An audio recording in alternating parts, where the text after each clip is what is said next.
Bueno, comencemos entonces, retomemos, ¿no? Desde el punto que habíamos dicho, y vamos hoy día a comentar, continuar nuestro análisis de los contenidos de la educación en la Constitución, ¿no?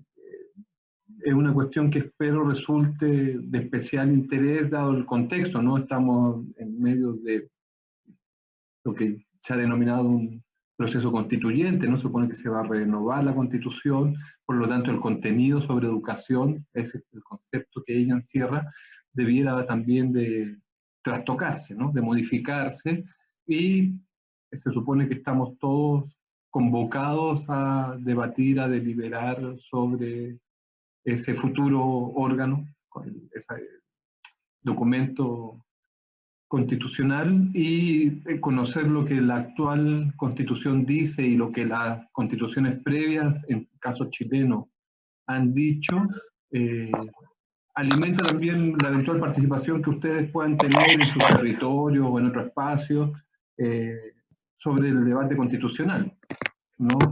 Con conocimientos, bueno, y tienen la constitución ustedes a disposición entera, esas constituciones, para que las conozcan, las analicen, ¿no? Pero al menos vamos a profundizar en el significado de la educación, que es lo que hemos estado haciendo, ¿no? Ya la clase pasada, en una primera revisión de los grupos, fueron resaltando algunas ideas.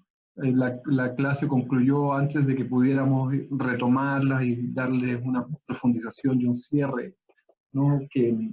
Cierre que de todas maneras siempre va a ser provisorio, ¿no? Aquí estamos incluyendo la Constitución de 1980, que es la vigente, y que es una norma que vamos a tener que tener presente constantemente en el análisis de las políticas actuales y de la legislación, de las leyes, ¿no? Que tienen que estar en sintonía con el mandato constitucional, si no, no pueden promulgarse, ¿no?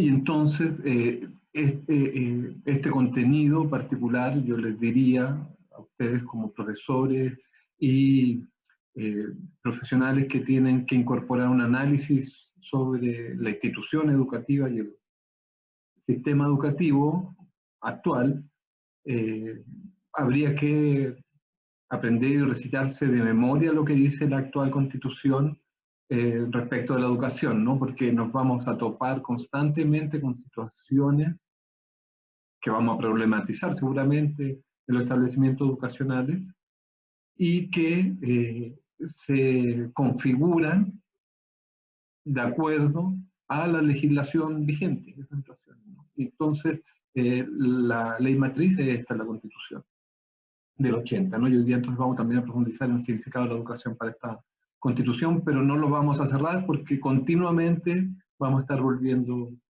a para comprender otros contenidos. Habíamos estado revisando, ustedes habían mencionado, ¿no? La cuestión de la libertad de enseñanza, que aparece en la Constitución del 25, y creo que habíamos alcanzado a comentar la importancia de que aparezca esta figura, ¿no? Pero antes de que retomemos eso, quisiera también hacer mención a otro punto que ustedes hicieron referencia, ¿no? Y es eh, sobre el carácter obligatorio, ¿no? De la educación, que en la Constitución de 1833, si bien no aparece el término obligatoriedad, no sí aparece el concepto de atención preferente del gobierno, la educación, ¿no? Como una atención preferente del gobierno, ¿no? Está entonces referida a la educación no a los ciudadanos y a las ciudadanas, sino al gobierno. Y entonces, como atención preferente, se entiende que esta Constitución está mandatando al gobierno, ¿no? Para que eduque, ¿no? La obligación en este sentido es para los gobiernos de educar, ¿no? Es el primer concepto de obligatoriedad que está asociado a la Constitución, y que también la del 1925 vuelve a reiterarse, ¿no? Cambiando solamente un término. Ahora entonces estamos se está definiendo la educación como una atención preferente del Estado, no del gobierno, del Estado, ¿no? Que son términos que más o menos equivaldrían, pero entonces otra vez la Constitución de 1925 lo que está haciendo es volviendo obligatorio para el Estado el educar al pueblo, a la nación, ¿no? Entonces esos dos documentos constitucionales mandatan al Estado para que eduque.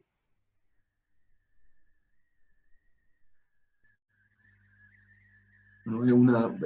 Le atribuye esa responsabilidad al Estado, y además siempre se mencionan las municipalidades, ¿no? Como que también debieran de colaborar con esta atención preferente del Estado, mandatándolos a su vez para que cuiden los establecimientos educacionales que están bajo su dependencia. Sin embargo, estas leyes no configuran un presupuesto que deba ser asignado a los municipios para que administren o creen estos establecimientos. Por lo tanto, si bien en el papel se asigna esa responsabilidad, al no haber presupuesto para cumplirla, simplemente no es cumplida, ¿no? Vamos a ver que los municipios no desarrollan un sistema de educación pública a partir de estos mandatos constitucionales. René, ¿Sí? tengo una consulta. Mira, en la Constitución del 33, justamente cuando habla de las municipalidades como encargados de promover y además de cuidar de las escuelas, dice cuidar de las escuelas primarias y de otros establecimientos educacionales pagados con fondos municipales. ¿A qué se refiere con otros establecimientos educacionales? ¿Se refiere a otro tipo de educación que no es la educación primaria? He entendido de manera general aquí, porque lo que pasa es que en términos de proyecto aquí se están imaginando múltiples formas posibles de estructurar la educación, pero en este momento no hay un sistema educativo, no hay establecimientos, Ah, ¿no? perfecto. Esas O sea, escuelas más bien, claro, dependen de la iglesia, eran juntas a una iglesia, y estamos pensando en una escuela donde pueden ir 4, 5, 7 estudiantes, ¿no? Y 2 o 3 meses al año, y por 2 o 3 años, sí. Entonces, se está pensando en que puede haber otro tipo de establecimientos, incluso liceos, porque esto es bien genérico.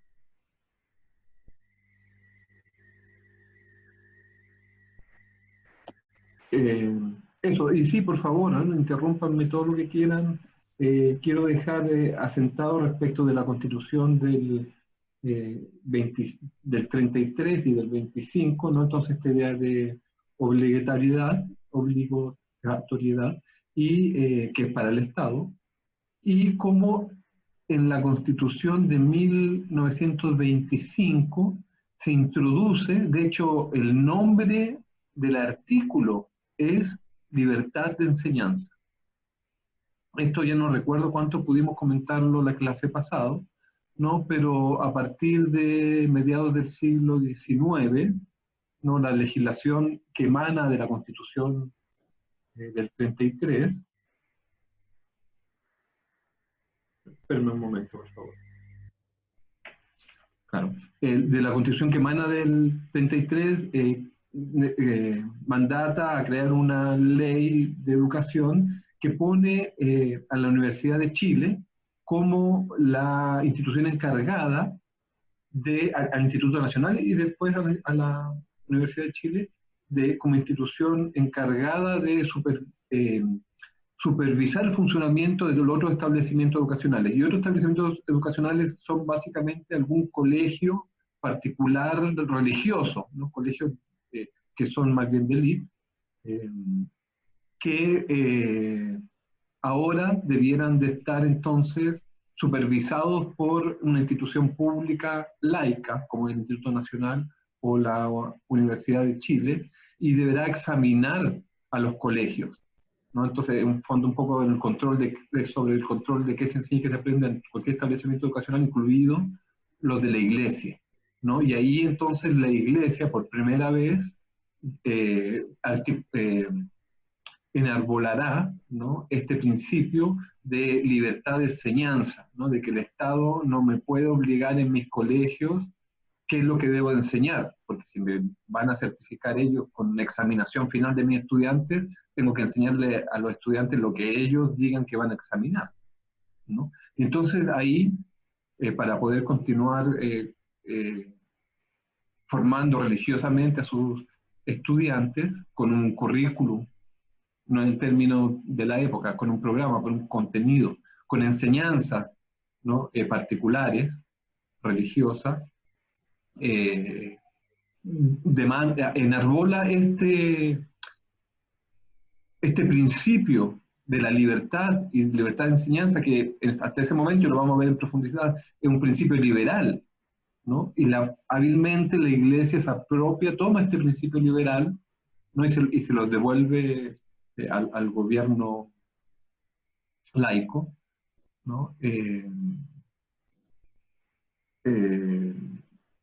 Diciendo que ellas como iglesia tienen ahora la libertad de enseñar y que nadie les imponga, ningún Estado les imponga qué enseñar, ¿no? Entonces ahí se enarbola la libertad de enseñanza, que se convierte todo en un conflicto, que por supuesto va más allá de lo educativo, la discusión sobre la relación entre Estado y religión y del rol de la religión en la sociedad, que también atraviesa lo educativo, pero va más allá, y que pasado la mitad del siglo XIX comienza un lento proceso de separación entre el Estado y la Iglesia, que culminará en la Constitución precisamente de 1925, ¿no?, que por primera vez declara que no es la religión católica la fe oficial del Estado de Chile, ¿no? Y termina el proceso, la verdad es que no termina, pero da un paso importante el proceso de separación entre Estado e Iglesia, ¿no? Entonces, la Constitución del 25, que separa el Estado y la Iglesia, también lo hace en el campo educativo, que era uno de los campos de disputa, ¿no? Y en esta disputa en que participan básicamente, además, cristianos y católicos, ¿no? Y que incluye lo educativo,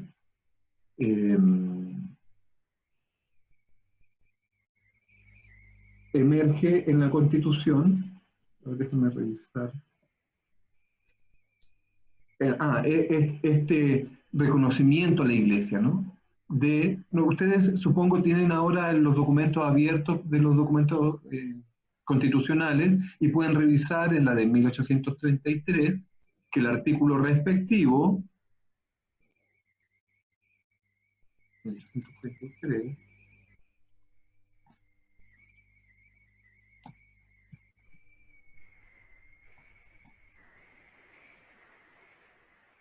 el artículo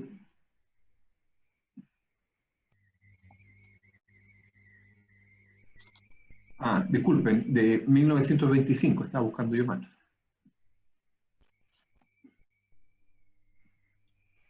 ¿Lo tienen ahí a la vista? Sí, René, tengo una duda. Sí. En la Constitución del 25 es donde hay esa ley general de educación que pone al Instituto Nacional y a la Universidad de Chile como supervisora, o No, es la no, del no. 33. Eso es y no es la Constitución, son los textos legales que vamos a revisar y que se desprenden de la Constitución. Y que a partir de los años 40 empiezan a establecer las primeras instituciones educativas, y hasta mediados de siglo todavía no tenemos sistema educativo. O sea, a partir de del siglo XIX.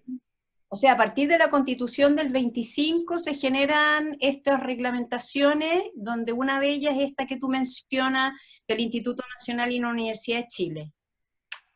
No, disculpa, es de la Constitución de 1833.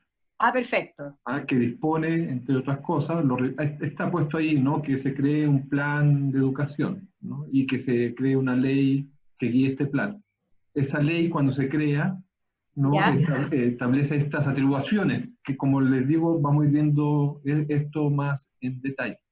¿no? Ya, Pero perfecto. anticipando aquello, ¿no? Establece estas atribuciones a instituciones públicas laicas de examinación, ante lo cual reacciona la Iglesia Católica, que en ese momento todavía tiene la hegemonía sobre los establecimientos, los pocos establecimientos educacionales que existen, ¿no? Y que no quieren que la examinen, para no alterar su propio programa de estudio, ¿no? Y entonces la disputa que se da dentro de una oligarquía católica, además, ¿no? Pero que le ve sentido a la separación de estos poderes de Iglesia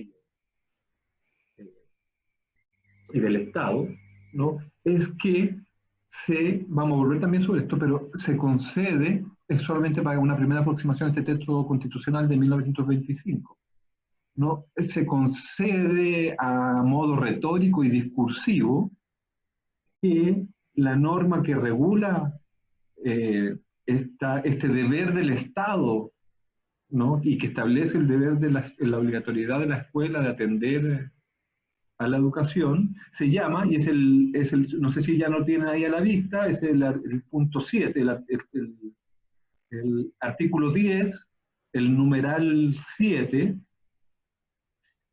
que se llama así, la libertad de enseñanza, ¿no? Aquí se introduce por primera vez en el texto legal, el constitucional, este término, ¿no? Y entonces debe leerse como que hay libertad de enseñanza, ¿no? Que aquí, en principio, cualquiera puede tener su establecimiento, la iglesia puede tener su establecimiento educativo. Sin embargo, si se fijan, todo lo que dice el breve texto en adelante lo que hace es, de cierta manera, negar ese principio, porque dice, la educación pública, y nótese aquí la distinción, pública, es una atención preferente del Estado. Los que quieran tener libertad de enseñanza y hacer su propio establecimiento educacional les pueden hacerlo. El Estado tiene que preocuparse de tener su propio establecimiento educacional. Eso es lo que se lee y aquí podemos detenerlo y discutirlo cuando ustedes quieran, ¿no? Y entonces después dice, la educación primaria es obligatoria, ¿no? Aquí entonces lo que tenemos que entender es que es obligación del Estado dar educación primaria a todos y todas, ¿no? Esa es la interpretación que podemos hacer de este enunciado, ¿no? La educación primaria es obligatoria, y entonces este concepto de obligatoriedad de la educación que viene desarrollándose en el derecho chileno hasta ese momento, ¿no? Si se fijan, y como ya también ustedes bien lo mencionaron en la clase pasada, aquí derecho a la educación no aparece, ¿no? El término de derecho a la educación no aparece, como tampoco en la Constitución de 1833. Habrá una superintendencia de educación pública, a cuyo cargo estará la inspección de la enseñanza nacional y su dirección bajo la autoridad del gobierno. Fíjense cómo esto niega la idea de la libertad de enseñanza, porque dice que habrá una superintendencia de educación pública, a cuyo cargo estará la inspección de la enseñanza nacional, no de la enseñanza pública, sino de la nacional, la de todos, ¿no? También entonces serán inspeccionadas las católicas, ¿no? Y bajo la dirección de la autoridad del gobierno, ¿no? Lo establece claramente. Fíjense que eso es todo lo que dice esta Constitución, ¿no? Entonces, finalmente lo que hace es reafirmar la obligatoriedad que tiene el Estado de educar al pueblo, ¿no? Y lo fija claramente en la educación primaria para esta época, ¿no? Esa debe ser la obligación del Estado, ¿no? Es la educación primaria. Vamos entonces a pasar a la del 80. No sé si alguien tiene dudas, comentarios que hacer sobre las previas, algo que hayan leído, que les llame la atención, que no lo quieran dejar en el tintero. Porque ahora hacemos a la del 80. No, o sea, yo te iba a preguntar si tal vez no sea como con la del 33 y la del 25, pareciera ser que el énfasis siempre está puesto en la educación primaria, al menos lo que leímos hasta acá. Entiendo que por el hecho de no querer ser, en el fondo, fiscalizados, ¿no? Como que la Iglesia y que el Estado no se metiera en cómo formar a las personas. ¿Será por eso que hay una tendencia general de las instituciones educativas religiosas de ser entes privados? Porque, chuta, a lo mejor es ignorancia, pero no conozco colegios públicos que sean jesuitas o que sean, o sea, los que se me vienen a la mente son puros colegios particulares, digamos, ¿no? Salvo creo que una línea de colegios, Belén Educa, que tampoco es tan claramente religiosa, pero que por detrás está el Opus Dei, al parecer, ¿no? Como que hay una fuerte formación, pero no es declarado, no es el Colegio Mariano, no es, qué sé yo, Schoenstatt.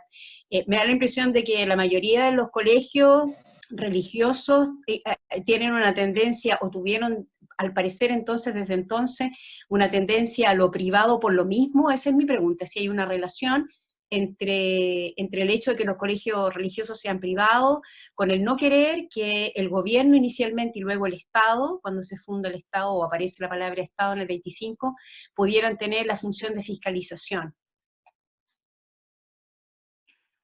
Claro, sí.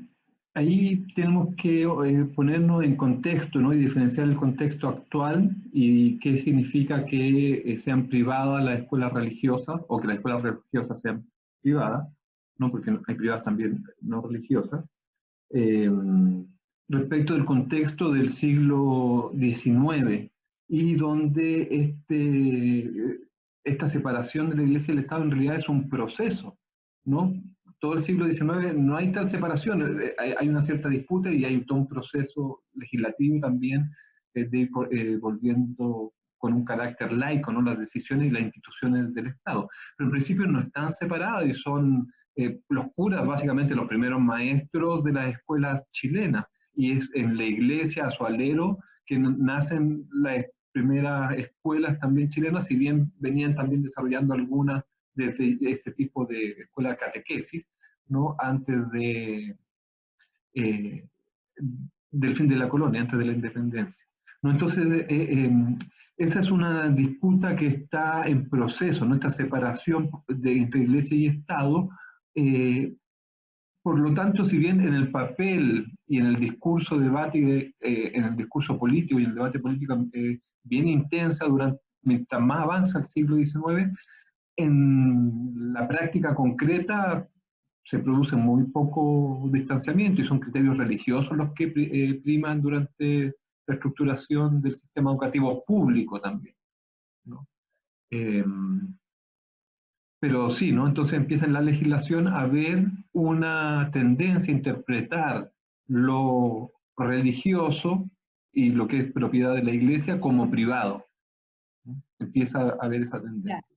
Y en el año ya. 1925, al separarse, al declarar que no hay una religión oficial del Estado, ¿no? Este proceso se profundiza y se acelera mucho más, ¿no? Y en adelante, pero como vamos a ver, ¿no? Nunca está del todo superado ni extinto y tiene idas y venidas, ¿no? Precisamente con las políticas de privatización. Adivinen quién se ha ido beneficiando, retomando una cierta hegemonía sobre el sistema educativo que había venido perdiendo, es la Iglesia, ¿no? Aprovechar procesos de privatización para volver a tener incidencia en el campo educativo. Pero claro, después de un espacio largo en que el sistema educativo creció como institución laica, a lo cual no quiere Ajá. decir que la cultura católica lo haya permeado y que en los jardines hasta el día de hoy, la Junji era famosa, la Virgen que está en la entrada de las oficinas de la Junji, ¿no? Eh, y la cultura católica a través también de los docentes, que se va filtrando en la escuela de los textos, del propio programa de estudio, vamos a ir viendo eso, ¿no? Es un proceso bien, bien largo y esto podría anticipar como respuesta a tu pregunta, Andrea. Espero que a lo largo del curso podamos ir Ajá. también comprendiendo más profundamente esta relación entre lo público, lo religioso y lo privado. ¿Sí? Ajá. ¿Ok? Entonces, respecto de la Constitución de 1980, ¿no? Y aquí otra vez entonces les pido que les voy a pedir dos cosas. La primera es que tengan a la vista el texto constitucional de 1980, si es que todos pueden, por favor. Lo otro es que cuando esto se interrumpa, vamos a estar, voy a enviarles un nuevo número para que retomemos un segundo bloque de 40 minutos, que es lo que le vamos a destinar hoy día a la clase, no más. O bueno, ya todo lo que le hemos destinado igual. Y entonces les voy a enviar el número y tengan el texto abierto, ¿no? Para que continuemos. Nos vamos a concentrar. Esto se habla en la Constitución de 1980, que es súper importante para que también comencemos nuestra exploración del actual sistema educativo, ¿no? Una exploración más sistemática, partiendo entonces de las definiciones constitucionales de la educación, ¿no? Ya alguno de ustedes también mencionó, representando su grupo, cómo aquí, por primera vez, aparece el término derecho a la educación registrado en la Constitución, ¿no? Y eso está en el numeral 10 del artículo 19. Le insisto, yo esto les sugeriría que se lo aprendan de memoria, porque cada cosa es significativa de lo que aquí se dice, ¿no? Y fíjense cómo en general el texto es bastante más extenso sobre educación que los textos constitucionales previos, ¿no? Que hay una preocupación, puesto que recuerden que esta constitución está elaborada durante la segunda mitad de los años 70, con la dictadura cívico-militar dirigida por Pinochet y Edward. Y entonces, bueno, es el documento, ¿verdad?, que estructura el sistema educativo chileno, lo proyecta a partir de la experiencia previa, ¿no?, de disputa sobre control y proyección del sistema educativo, ¿no?, que había estado bastante conflictiva, ¿no?, hasta durante los años 60 y 70, y que culmina con la propuesta de la Escuela Nacional Unificada, ¿no?, una misma escuela para todos, para pobres, para ricos, que nos divide entre el trabajo manual, intelectual, todo de aprender, ¿no?, como propuesta.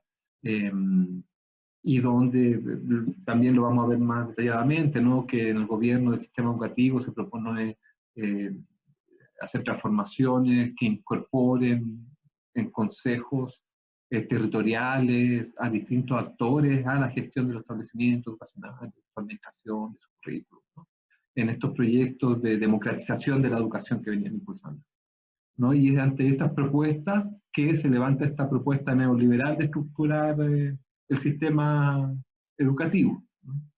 Y entonces aquí están algunos de sus principios fundamentales expresados, ¿no? Lo primero, entonces, que vamos a hacer es situarnos en el artículo, en el numeral 10, por favor, del artículo 19. Déjenme yo también tenerlo aquí a la vista. Ok.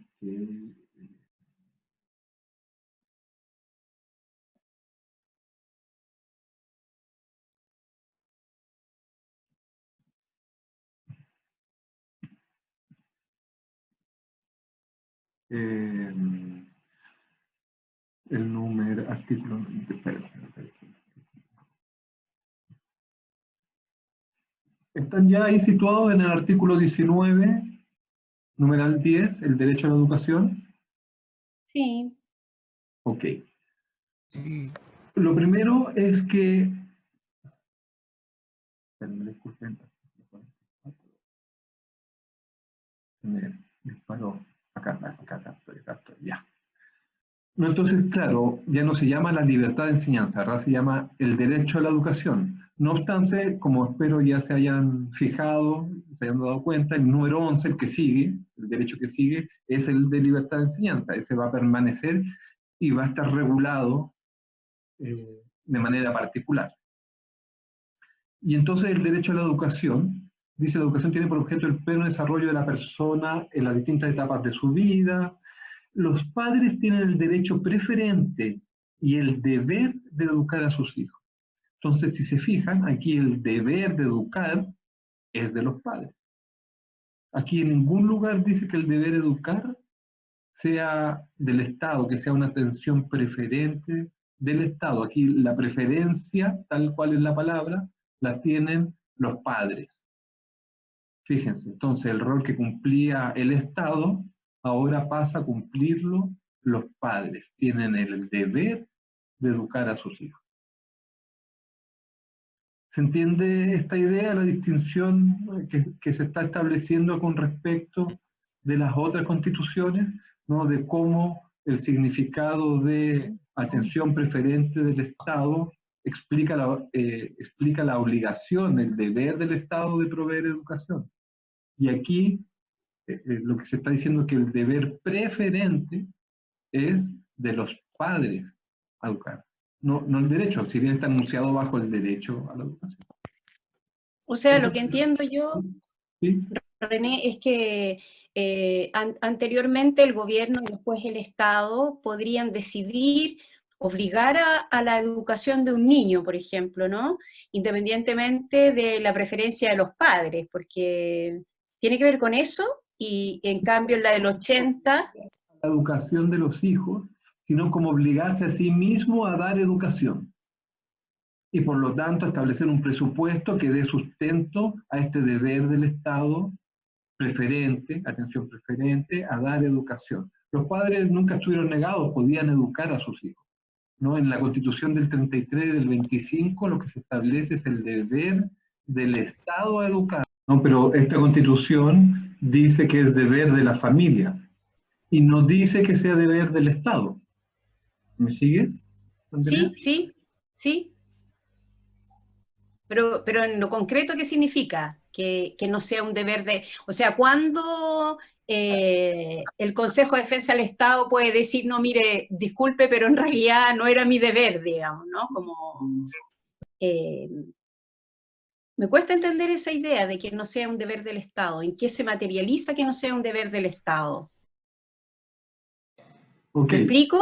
Sí, vamos a tener presente esta pregunta que haces durante la lectura del texto, ¿no? Porque estamos en un momento parcial de lectura. Va a ver que inmediatamente acá abajo en el texto establece cuáles son las obligaciones del Estado respecto de la educación. Ya. No es que no haya ninguna obligación del Estado respecto de la educación. Ajá. ¿No? Pero vamos a ver cuál es, ¿no?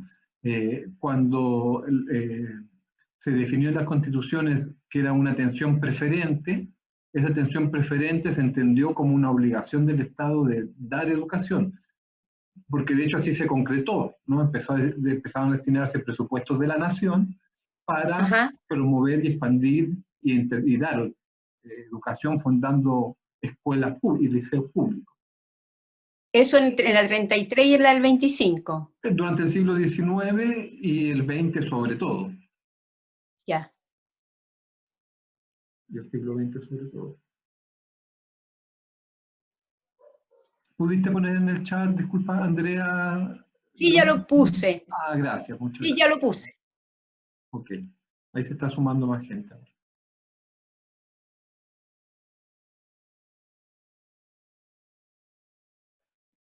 ¿No? Y entonces vamos a ir retomando desde esa idea, ¿no? Desde de que lo que aquí se establece entonces es el deber de las familias de educar, ¿no? Eso no estaba establecido previamente, solamente el deber, la atención preferente del Estado, ¿no? Aquí entonces aparece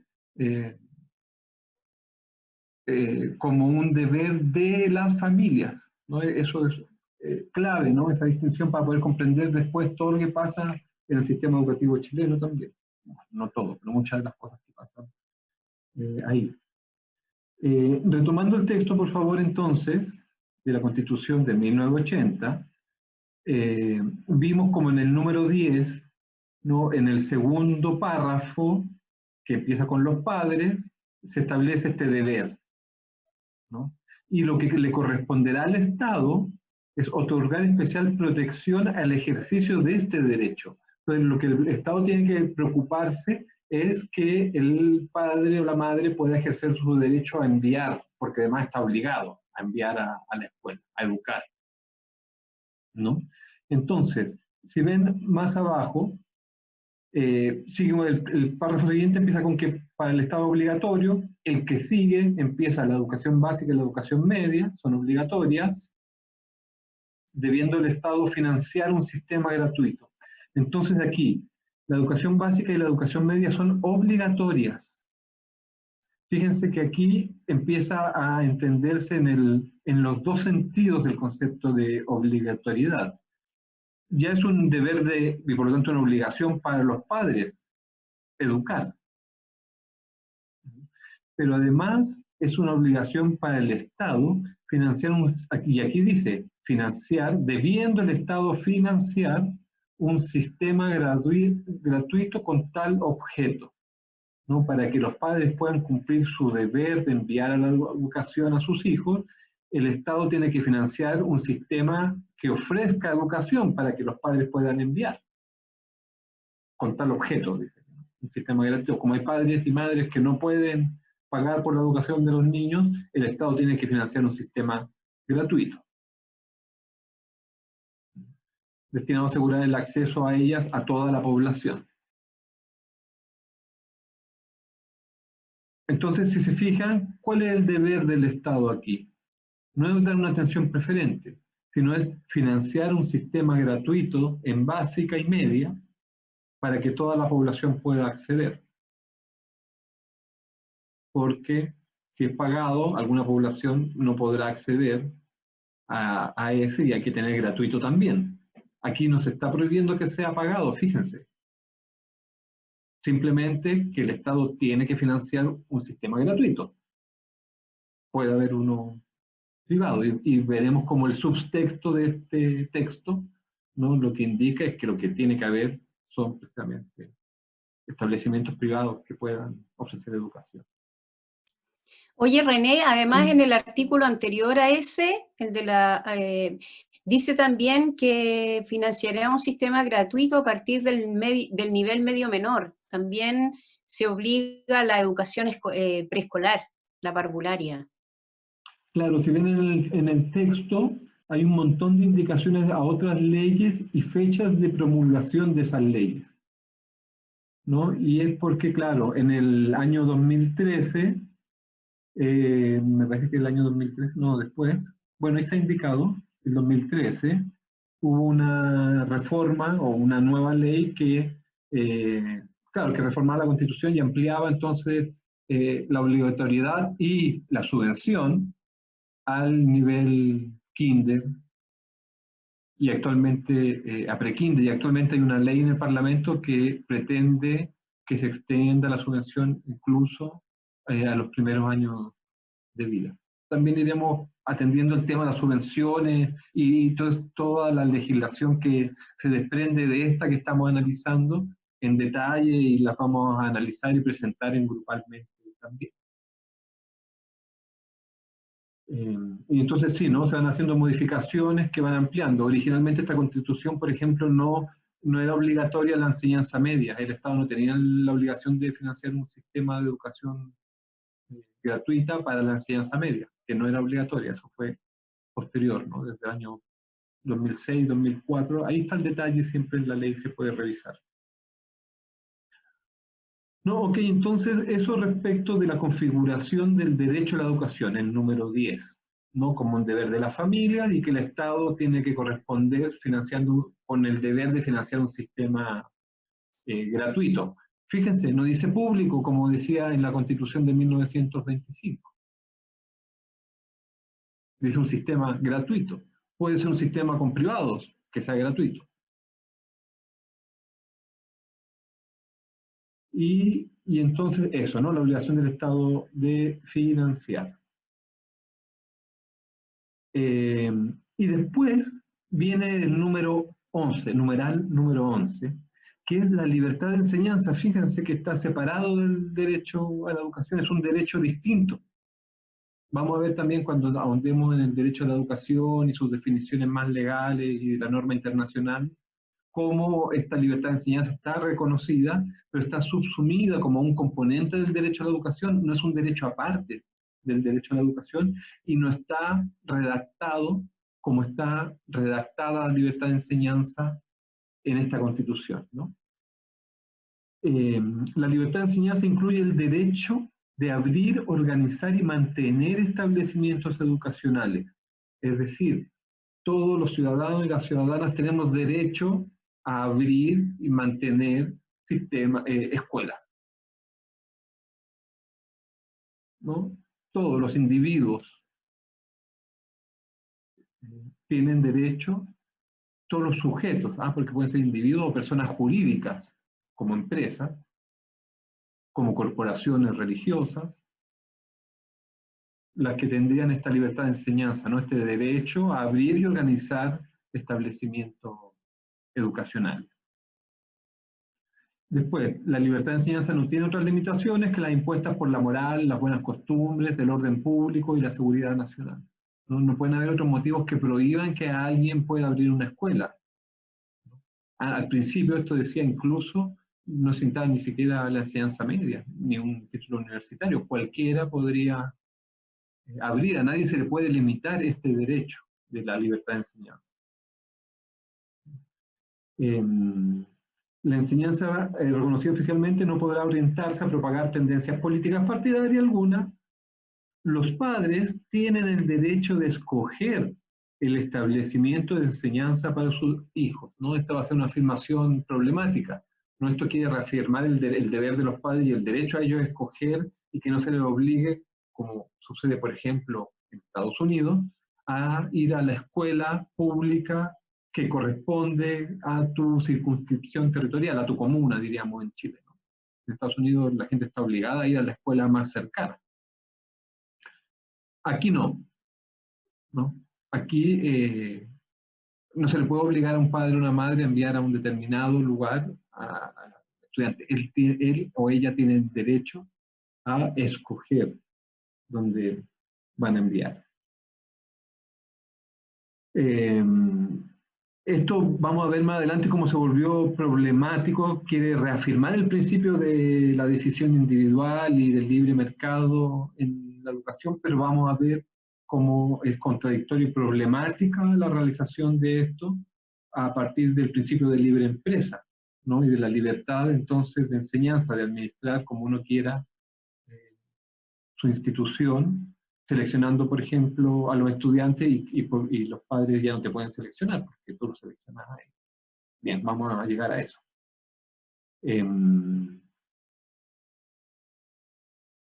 Bueno, y ahí entonces establece que una ley orgánica constitucional establecerá las normas mínimas, ¿no? Que originalmente fue la LOCE, ya está destituido, actualmente es la LEGE, la Ley General de Educación, que vamos a revisar también en detalle en el curso, ¿no? Entonces, si se fijan aquí, la libertad de enseñanza es el derecho a abrir, organizar y mantener establecimientos. Por lo tanto, a nadie se le puede negar, ¿no? Se entiende entonces como libertad de empresa. A nadie se le puede negar el derecho a abrir su escuela, ¿no? Para participar de este sistema gratuito, por ejemplo, además, ¿no? Que el ministerio tendría que financiar, que el Estado tendría que financiar. Esto es clave. Son dos derechos distintos, el derecho a educación y la libertad de enseñanza, ¿no? Ahora vamos, por favor, aquí estamos culminando esta parte, en las próximas páginas se siguen desarrollando los derechos. Acuérdense que cada número de esto es un derecho, el 10 el derecho a la educación, el 11 el derecho a la libertad de enseñanza y un montón de derechos más que son hasta 4 páginas más arriba, son 26 derechos. Y después viene el artículo 20, por favor sitúense en el artículo 20, es muy cortito, y se refiere a que si alguno de estos derechos que el artículo 19 menciona se vieran vulnerados, ¿no? Ya sea que el Estado o otro, un privado, te impiden ejercer tu derecho, como es un derecho garantizado por la Constitución, tú puedes ir ante los tribunales de justicia a reclamar que tu derecho ha sido vulnerado, ¿no? Y de eso se trata el artículo 20, ¿no? Ahí dice, el que por causa de actos, omisiones arbitrarios o ilegales sufra privación, perturbación o amenaza en el legítimo ejercicio de los derechos y garantías establecidas en el artículo 19, ¿cuáles? Y por favor síganme aquí en la lectura, ¿no?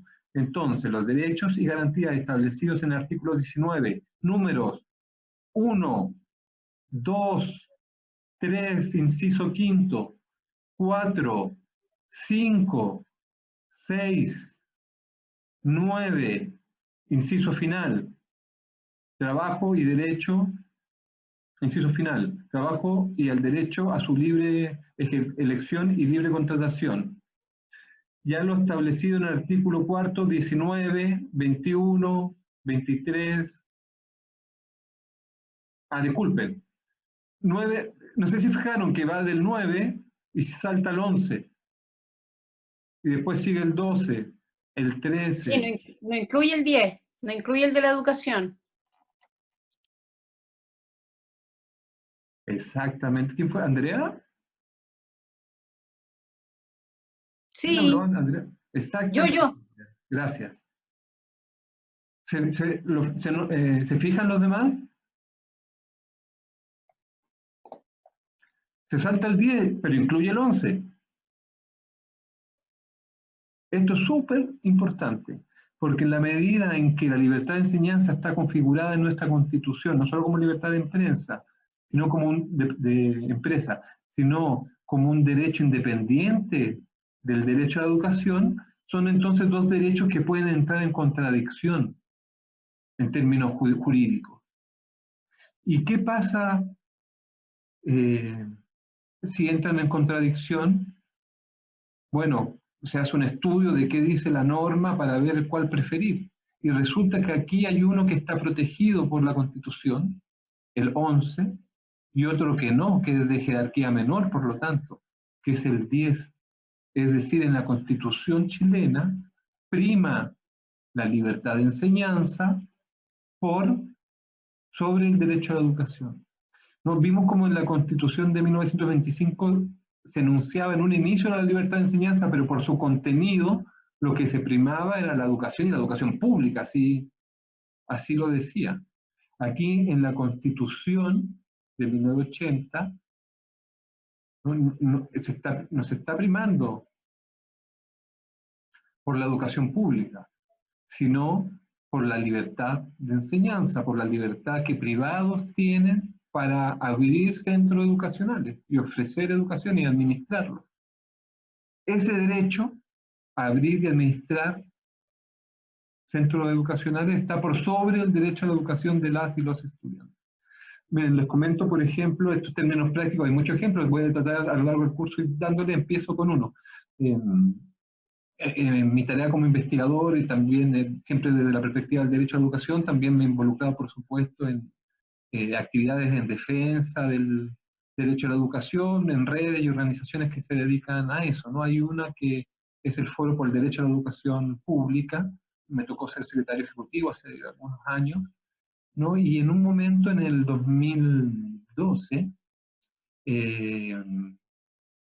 nos tocó intervenir en una situación bien interesante, ¿no? Y era que en unos liceos de Puente Alto, particular subvencionados, con financiamiento compartido, con copago, los padres pagaban un cierto monto, alrededor de 12 lucas, 12 o 16 lucas mensuales. Y es un típico establecimiento selectivo y que tiene esta forma piramidal, ¿no? Tiene 4 cuartos medios, 4 primeros medios, 3 terceros medios, 3 segundos medios, 2 terceros medios y un cuarto medio, ¿no? Y se van deshaciendo en el camino de los que no pueden pagar, ¿verdad? O de los que tienen bajo rendimiento CINCE, que les tira para abajo el ranking, o tienen conflictos conductuales, ¿verdad? Mucho también que son activistas y movilizan a los estudiantes también.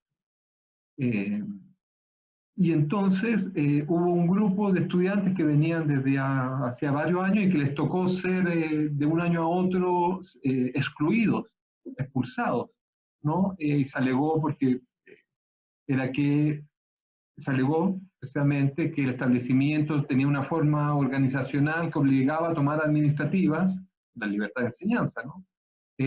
Para poder funcionar adecuadamente el establecimiento, que es lo que le mandata al ministerio, ¿no? Funcione bien. Y entonces yo tengo que tomar mi medida administrativa y eso implica que en cuarto tengo solo 40 cupos.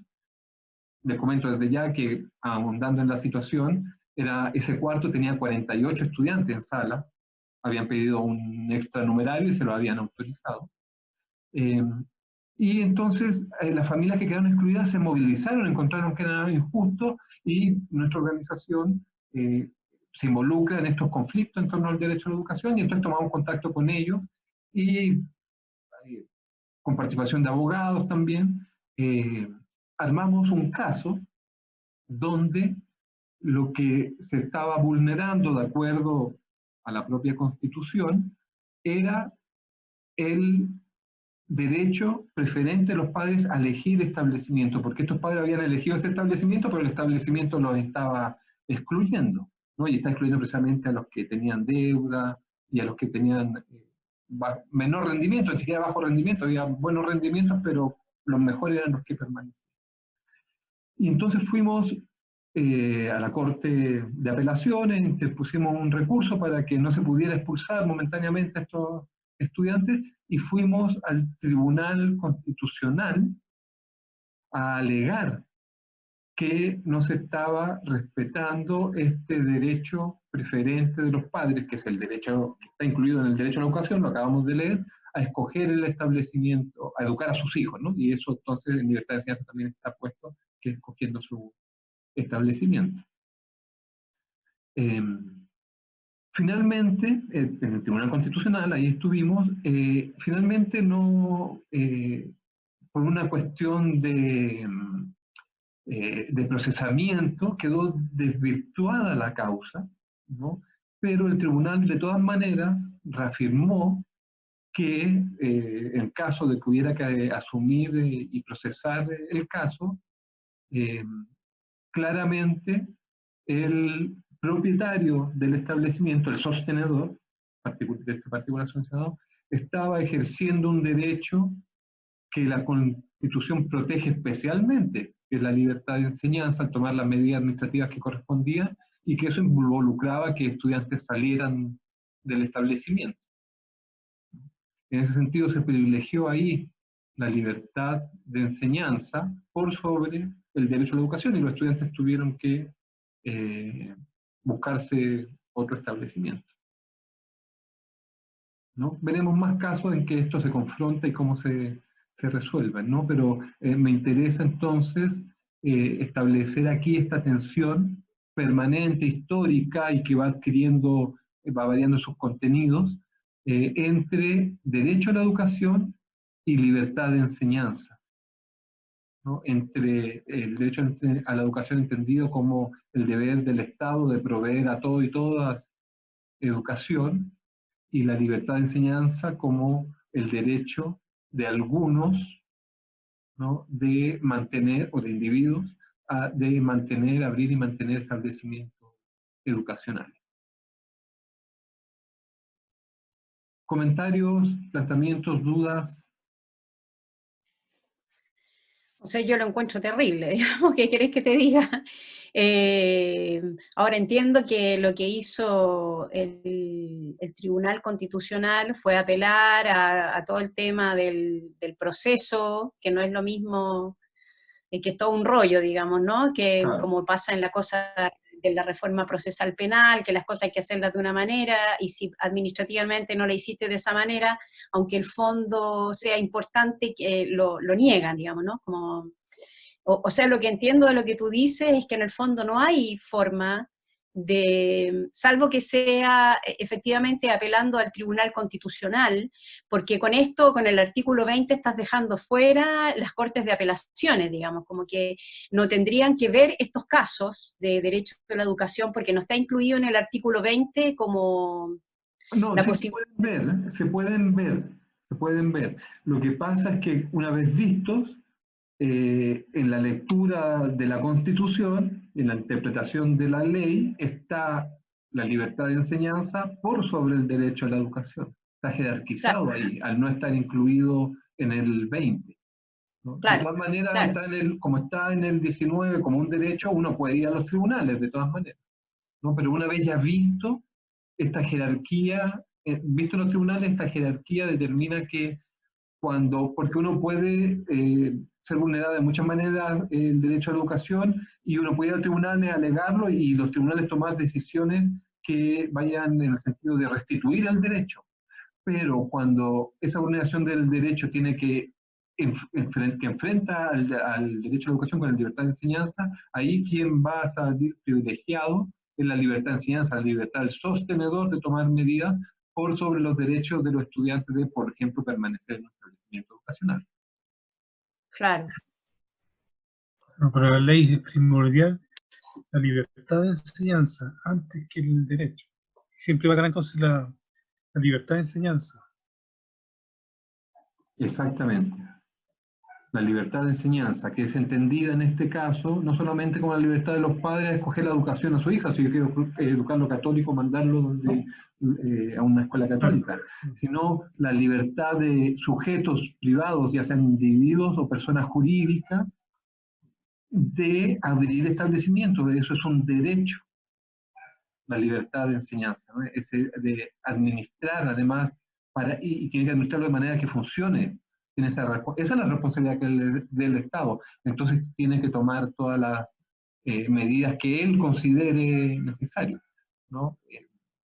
Esta es la Constitución, ¿no? Y entonces está origen a una primera oleada de leyes que mercantilizan la educación. Vamos a ver cómo después de 20 años y ya evaluado la implementación del mercado en la educación, cómo hay una perspectiva crítica que abre un nuevo proceso legislativo para regular el mercado, ¿no? Hay un primer conjunto de leyes que consideramos la educación en ella, ¿no? Que están destinadas a crear el mercado. Pero una vez que está creado el mercado, funciona durante 20 años y hay una perspectiva crítica sobre sus promesas, entonces, y vamos a entrar en detalle también esto, pero para defender el sistema de mercado, para no transformarlo, ¿no? Se introduce una serie de leyes regulatorias del mercado, no destructoras del mercado para instaurar un sistema público de educación, sino regulatorias. Y todas estas leyes que hoy día nos regulan en el sistema educativo son de este tipo de leyes, ¿no? Que además buscan responsabilizar a los actores, ¿no? A la escuela y a los docentes particularmente. Vamos a entrar bien en detalle en eso, ¿no? Pero entonces la Constitución es parte de este conjunto de leyes para mercantilizar, ¿no? Para construir un mercado de la educación, ¿no? Y entonces se establece y se privilegia la libertad de mercado, la libertad de los sujetos individuales, personas naturales o jurídicas, para abrir y ofrecer educación. Fíjense que, y nos dice que, aquí en la Constitución nos dice que esté prohibido lucrar, porque también vamos a revisarlo, los supuestos son que precisamente la iniciativa privada es el motor de desarrollo de las sociedades desde la perspectiva neoliberal, ¿no? Que la escuela sea privatizada es súper bueno porque va a mejorar la calidad para todos en la competencia en los mercados. Bueno, ya iremos retomando sobre esto, y como les digo, ¿no? Precisamente porque lo vamos a ir retomando, es que tenemos que tener muy presente, esto va a volver una y otra vez, apréndaselo de memoria, el artículo 19, número 10, número 11, número 10, derecho a la educación como un deber de los padres, no del Estado. El deber de los padres es de financista, el deber del Estado, disculpen, es de financista, ¿no? Y entonces el número 11, libertad de enseñanza, la libertad de particulares para poder tener empresas educativas. Esa es la idea que está en esta Constitución. ¿No?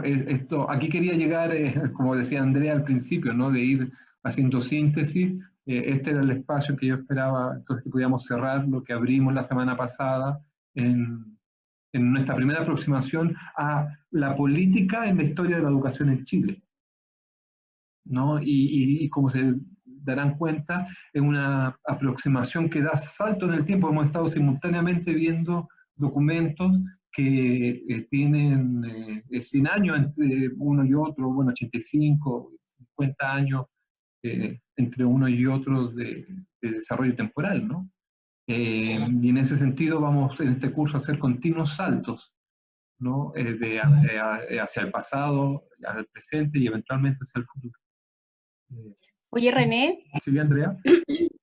Sabes que igual, bueno, esta no es la única trampa, entiendo yo, en los artículos que hemos leído, porque cuando leímos el artículo que habla de la libertad, o sea, de lo que estamos leyendo, el artículo 10, ¿no? No, el artículo... Derecho a la educación, artículo 19, número artículo 10 y número 19, 11. numeral 10, ya, en el artículo 19, numeral 10, Sí.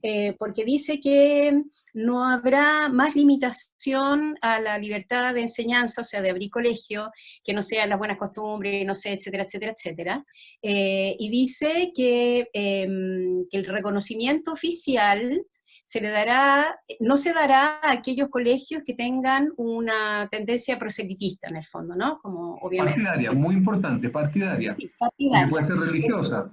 Pero claro, pero el tema es que la trampa que yo veo, que lo podemos conversar en algún momento, es que conozco de muchos colegios que tienen enseñanzas alternativas, digamos, ¿no? Que no son la típica escuela orientada en forma conductista o cognitivista, que son en el fondo programas especiales creados por profesores y qué sé yo, para abrir colegios con un modelo de enseñanza particular, que no tienen reconocimiento oficial. Entonces ahí viene la segunda trampa, pues, porque claro, te dicen usted puede abrir cualquier colegio, pero resulta que si tú abres un colegio con con un ideario en el fondo, ¿no? Que es un ideario, suponte tú, voy a inventar, antisistema, no tienes el reconocimiento oficial del Estado, y si no tienes el reconocimiento oficial del Ministerio de Educación, es como si no hubieses estudiado, no sé si me explico, es como, ahí hay una trampa, porque en el fondo, ¿cierto?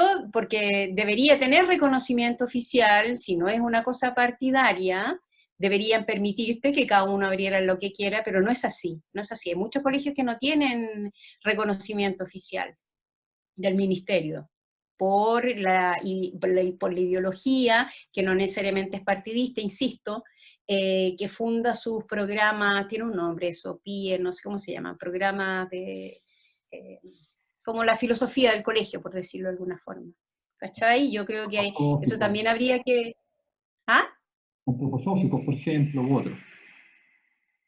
Por ejemplo, que no tienen reconocimiento oficial, entonces ahí tampoco se cumple, o sea, es libertad de educación para cierto tipo de educación, que es un subtexto, ¿no? Que no está dicho en la Constitución, pero en el facto ocurre de esa manera, digamos, ¿no? Es como la libertad de educación, pero de cierto tipo de educación. Claro, vamos a ver las leyes que regulan. ¿Sí, Luis? No, yo sí, la educación que esté atingida a lo neoliberal. Ok. Sí, miren, en principio vamos a ver también la legislación que regula el reconocimiento oficial. ¿Ah? Pero en principio, claro, cualquiera puede abrir un establecimiento educacional, incluso sin reconocimiento oficial. Eso es lo que dice la libertad de enseñanza. ¿Ah? Y la libertad de empresa en ese sentido a nadie se le puede privar. Lo que pasa es que el reconocimiento oficial te permite cobrar la subvención, como vamos a verlo en la legislación pertinente, ¿no? Tú puedes, si no tienes reconocimiento oficial, no puedes cobrarle al Estado la subvención, ¿no? Ese es tu problema. Por ejemplo, por eso entonces pagan las familias. Pero sin el reconocimiento oficial tampoco se hace la promoción y la certificación de los estudiantes. Claro. Entonces, pero uno puede crear su propio proyecto educativo y en la medida en que esté en sintonía con el currículum nacional, tú lo presentas y el ministerio te lo aprueba. Hay que ver, eso no lo hace ni el 1% de los establecimientos educacionales, ¿no? Y además igual tiene que, como tú dices, estar enmarcado en el currículum nacional. Si es contrario, antisistémico, contrario currículum oficial no te lo van a aprobar, y no va a haber reconocimiento oficial y no va a haber recursos del Estado entonces, ¿no? De hecho, vamos a ver cómo la ley, cuando pierde el reconocimiento oficial, bueno, estoy anticipando, pero cuando a ti te retiran el reconocimiento oficial, tú no estás obligado a cerrar tu establecimiento. Tú puedes seguir funcionando. Lo que pasa es que no puedes cobrar ni te van a certificar tus estudios, pero nadie puede decir prohibirte que sigan yendo los niños a estudiar y tú tengas profe y tengan actividad educativa y tú les cobres a la familia incluso, ¿no? Eso no. En ese sentido, la libertad de enseñanza reafirma eso, ¿no? Otra cosa es que el reconocimiento oficial te permita, por un lado, obtener el financiamiento público, y por otro la certificación de estudiantes, porque las escuelas que no tienen reconocimiento oficial lo que hacen es que inscriben a sus estudiantes en exámenes libres, y todos los años esos estudiantes dan exámenes libres en la escuela antroposófica o a otra alternativa, ¿no? Y entonces así van certificando a las familias. Entonces pagan a una escuela no sin reconocimiento oficial, pero que les da una educación que les satisface, y se certifican sus estudios para que puedan progresar en el sistema educativo mediante exámenes libres. Claro, pero se entiende que es una trampa finalmente, ¿no? O sea, en el fondo es como abra su colegio, pero si quiere que nosotros le demos plata y certificarlo, usted tiene que enseñar lo que nosotros decimos que tiene que enseñar, digamos, ¿no? Dentro de la lógica, obviamente, neoliberal, que es lo que funda esta Constitución del 80. O sea, es todo un círculo, digamos, ¿no? Como vicioso. Exactamente. O consistente desde la perspectiva. Bueno, sí, consistente. Consistentemente neoliberal. Exactamente. Sobre cada una de estas cosas vamos a profundizar en el curso. Hay qué significa el neoliberalismo, y entonces la idea es que podamos ir profundizando algunas ideas que ustedes ya han desarrollado, ¿no? En las teorías pedagógicas también, entiendo que en el programa están historizadas, ¿no? Y vamos a ir retomándolas también en este curso, y vamos viendo también específicamente en cada momento histórico las leyes, qué involucramiento tienen, ¿no? René, antes de que se corte, por favor, ¿nos podrías mandar por mail esos textos que tenemos que leer para tenerlos leídos para la siguiente sesión? Sí, no es que haya unos textos que tengan que leer para la próxima sesión. La próxima sesión, si quieren desde ya, porque vamos a terminar con toda esta, vamos a iniciarla de todas maneras con unos textos muy cortitos que no es necesario que tengan leído antes, sino que la gracia es que se lean en grupo. Es parte de la dinámica. Y muy cortitos, no son ni siquiera 2 páginas. Y son 3 textos distintos. Y inmediatamente después vamos entonces a trabajar a partir de el trabajo grupal y a profundizar las ideas que le dan contexto histórico al origen del sistema educativo. Espero que sea dinámico y bien conversado la próxima semana, y tampoco lo vamos a hacer muy largo como en esta ocasión. Pero entonces, ya que le anuncié lo que vamos a hacer la próxima semana, se lo voy a mandar por escrito, pero también voy a ya comenzar a distribuir estos textos que son no de lectura de una semana para otra, para la próxima clase, también van a ir sirviendo para el desarrollo de las clases, pero ustedes van a tener 3 o 4 semanas para leer en profundidad y fichar para que organicemos unas actividades también con su participación, exponiendo esto grupalmente y plenario estos textos, ¿no? Que es un ejercicio que me ha resultado bien en otros cursos interesantes como actividad de aprendizaje sobre todo. Entonces yo ya les voy por correo a asignar esos cursos, esos textos que además ustedes pueden acceder vía campus, ¿no? Entonces, dicho eso, no sé, ya sea referido a los contenidos que estamos revisando, a las constituciones, o a la cuestión más operativa de cómo vamos a seguir en estos últimos 2 minutos que tenemos.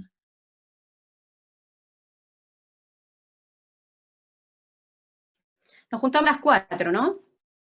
A las 4, eso ya podemos ir discutiendo todavía la organización del curso, pero una decisión que tomamos, ¿verdad?, es que en adelante empieza a las 4, ¿no? Y son casi 3 horas de curso, vamos a intentar que no se cumplan las 3 horas y que las metodologías, las dinámicas sean eso, dinámica y no estática, expositiva, sino conversacional.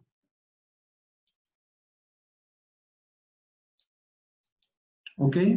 Una pregunta, ¿ustedes están todos haciendo práctica? Yo sé que en este momento los centros de práctica están inhabilitados, pero todos desde el año pasado están haciendo práctica. Sí. Sí, sí. Ah, ok, porque una cuestión bien importante es que vamos a incluir los centros... Yo no, ¿Cómo? yo no. Ah, ok. Entonces, para quienes tengan esa referencia actual o del semestre pasado, y si no, habrá que buscar en la historia personal de cuando uno estuvo en el colegio, en el liceo, en la escuela, o porque tenga alguien que está yendo en este momento, pero tenemos que tener como referencia un centro educativo donde vayamos contrastando las ideas sobre las leyes que estructuran el sistema educativo y demás. ¿Ah? Se va a cortar, así que bueno, Se va a cortar. nos vemos la próxima Nos vemos. clase y vamos a ir incorporando entonces también la realidad de los centros educativos al análisis de leyes y de situaciones en más Ok. adelante. Que estén Chau, bien. chau. Gracias, Entretenido, chau. chao. Cuídense. Chao. Abrazos fraternales a todos. Que estén muy bien. Chao.